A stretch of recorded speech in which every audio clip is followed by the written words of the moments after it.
জাকাতের টাকা মা বাবা ভাই বোনকে দেওয়া যাবে কিনা? আমরা অনেকেই আছি জাকাতের টাকা আমাদের আত্মীয় স্বজনকে দিতে চাই, অবশ্যই সেটা দিতে পারবেন, তবে কাদেরকে দিতে পারবেন না এবং কাদেরকে দিবেন এটা আল্লাহ তাআলা বলেই দিয়েছেন।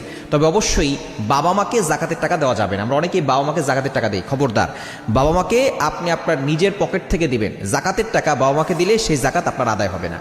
এখন কোনো বোন যদি এমন হয়, সে ছোট বোন, বাবা মারা গেছে, সে ভাইয়ের অধীনস্থ আছে, যদি এরকম ছোট বোন থাকে তাহলে তাকেও জাকাতের টাকা দিলে আদায় হবে না।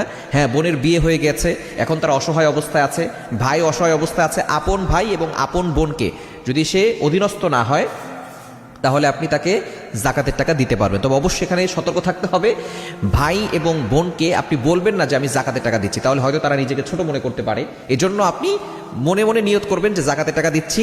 যদি তারা অসহায় হয়, হ্যাঁ অনেক ভাই আছে ধনী মানুষ, তাদেরকে আপনি জাকাত দিতে পারবেন না। নিসাব পরিমাণ মালের মালিক হলে তাদেরকে জাকাত দেওয়া যাবে না।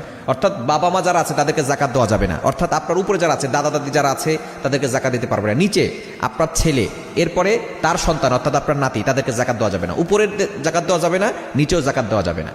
অর্থাৎ আপনার বংশ পরম্পরার ভিতরে উপরে যারা গেছে, আপনার বাবা, তার বাবা, আপনার দাদা, আবার নিচে আপনার সন্তান, তার সন্তান, আপনার নাতি, তাদেরকে জাকাত দিতে পারবেন না। হ্যাঁ, আপনার ভাই বোনকে দিতে পারবেন, তবে ভাই বোনকে এভাবে দিবেন যাতে করে তারা মনে কষ্ট না পায়। আপনি মনে মনে নিয়ত করবেন, হ্যাঁ ভাই বোন যদি আবার বড় লোক হয়, ধনী হয়, নিসাব পরিমাণ মানে মালিক হয়, তাহলে তাদেরকে জাকাত দিলে জাকাত আদায় হবে না। ভাই বোন যদি অসহায় হয়, গরিব হয়,